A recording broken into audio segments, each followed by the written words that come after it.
দেখুন, এই চাকরি প্রার্থীদেরকে বারবার রাজ্য সরকার ললিপপ দিয়ে বোকা বানিয়েছে। শনিবার বিকেলে নদিয়া জেলার কৃষ্ণনগর শহরে অনুষ্ঠিত এক তেরঙ্গা যাত্রা মিছিলে যোগ দিয়ে রাজ্যের শাসক দল তৃণমূল কংগ্রেস এবং রাজ্য সরকারকে তীব্র ভাষায় আক্রমণ করল বিজেপির রাজ্য সভাপতি এবং শিক্ষা প্রতিমন্ত্রী সুকান্ত মজুমদার। মিছিলে অংশগ্রহণকারী বিজেপির রাজ্য নেতৃত্ব সঞ্জয় সিং সহ নদিয়া উত্তর সাংগঠনিক বিজেপির একাধিক নেতাকর্মী এবং সমর্থকেরা এই কর্মসূচিতে উপস্থিত ছিলেন।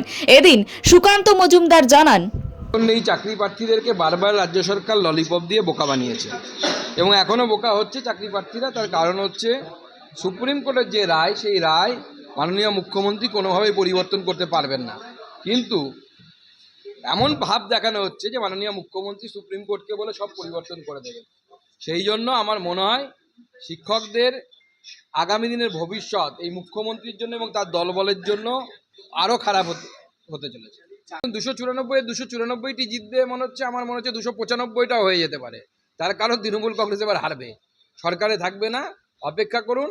ওরা এখন ওই নেশা করলে যেরকম হয় না মানুষের, সেরকম নেশা করে বসে আছে। সেই নেশা হচ্ছে তৃণমূল কংগ্রেসের পয়সার নেশা, চুরির নেশা।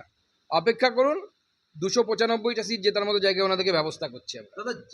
Bureau report, timeless depiction news.